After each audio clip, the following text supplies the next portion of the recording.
Ministro, dos decretos, un decreto y una resolución que atiende la situación de los trabajadores rurales y los trabajadores de la caña de azúcar. ¿En qué consisten? Sí, bueno, a partir de la elaboración de la Dirección de Seguridad Social, del escribano Daniel García Ceballos que me acompaña, presentamos y fue aprobado un decreto del Poder Ejecutivo, y esta es la información más importante, que supone la flexibilización de los requisitos para acceder al seguro de paro de los trabajadores rurales. De acuerdo a los datos actuales, están activos unos 85.000 trabajadores de esas características rurales. Ustedes saben que el acceso al seguro de paro para los trabajadores rurales tiene reglas distintas que para los trabajadores urbanos, implica una consideración de tiempos de manera diferente, de cantidad de jornales. Lo que estamos haciendo es reduciendo la cantidad de jornales requeridos, aumentando el plazo, el tiempo de que se calcula la posibilidad del ingreso al seguro de paro, con lo cual se espera que un número de trabajadores rurales que hoy no acceden puedan acceder a este beneficio. ¿Cuántos se van a ver beneficiados justamente? No sabemos exactamente, va a depender mucho de cada año, de cada zafra. En general son zafrales los que tienen este tipo de problemas, pero los estudios hablaban de una mejora de un 10%, una cosa así, aproximadamente. Y en parte... Sí. Porque hay que solventar, obviamente. Seguramente va a haber un incremento, pero es un incremento que no, digamos, para decirlo de una manera sencilla, no mueve sustancialmente la aguja del gasto en seguro de paro. Sí va a haber un incremento que fue estimado, pero que no es realmente significativo en relación a la importancia que tiene a estos trabajadores que tienen siempre más dificultades para estar protegidos, que se manda esta señal clara de preocupación por trabajadores que son de los más débiles.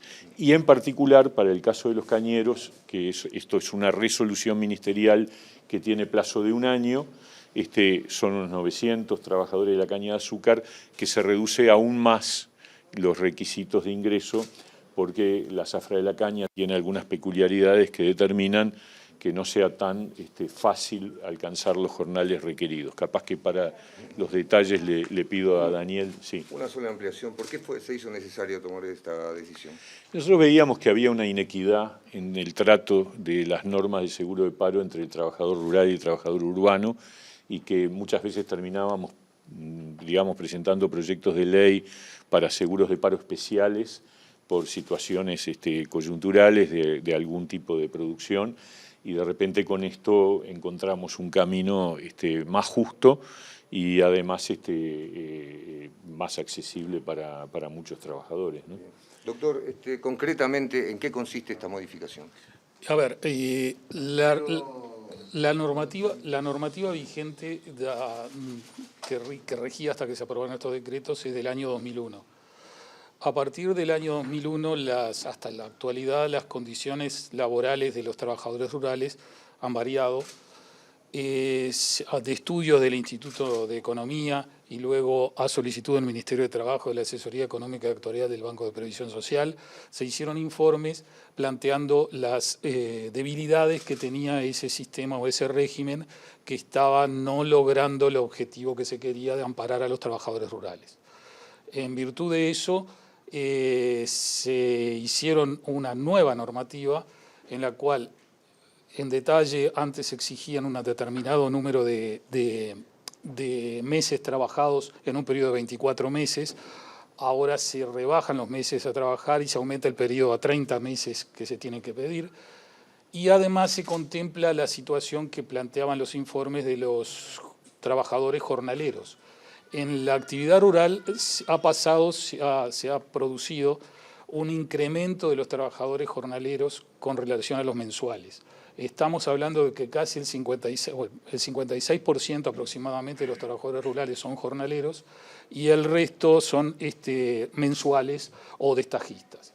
Esto en los trabajadores rurales. Por lo tanto, para contemplar a los jornaleros y que se ampare al sector y al cómo se trabaja actualmente en el campo y cómo se remunera la actividad de los trabajadores rurales, que se adapta a esta normativa extendiendo el periodo de cálculo donde se exigen los requisitos y bajando los requisitos que se exigían, que se exigen al régimen general. Intuyo que también están comprendidos aquellos trabajadores que no tienen una remuneración constante, digamos, variable, en este caso. Eso es, sí, eso también, se bajan los requisitos.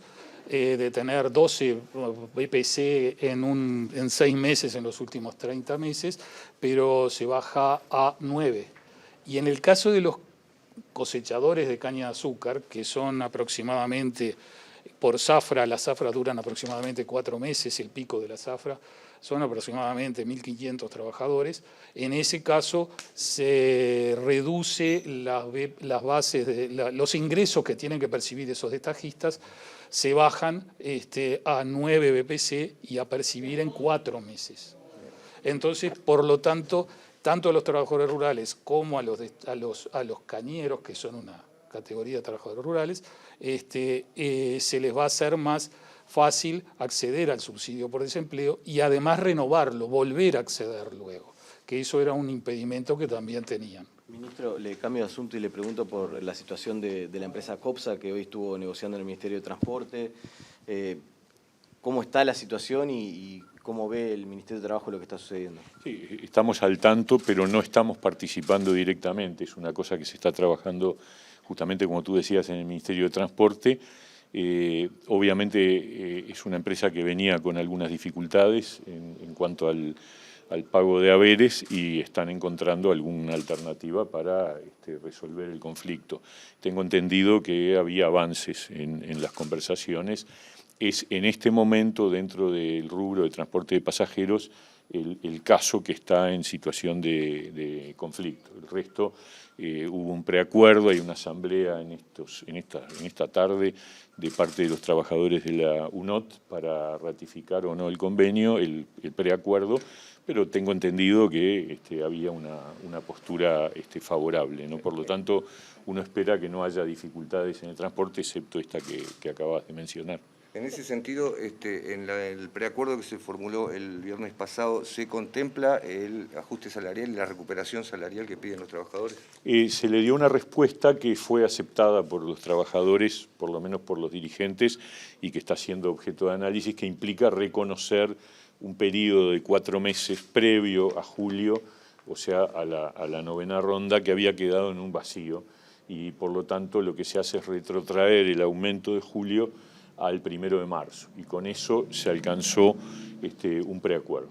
Pero en el caso de COPSA, que alegan el faltante de haberes por bastante tiempo, Claro, el Ministerio de Trabajo estaba entonces al tanto de eso, y hay una forma de subsidiar a la empresa en particular para sacarlo adelante. Estábamos al tanto de que había dificultades, no estamos en este momento participando de la negociación porque es un tema que está relacionado directamente con el Ministerio de Transporte, porque tiene que ver con partidas que la empresa debe recibir, y eso está en relación a las posibilidades de responder por parte de la empresa a los reclamos salariales de los trabajadores.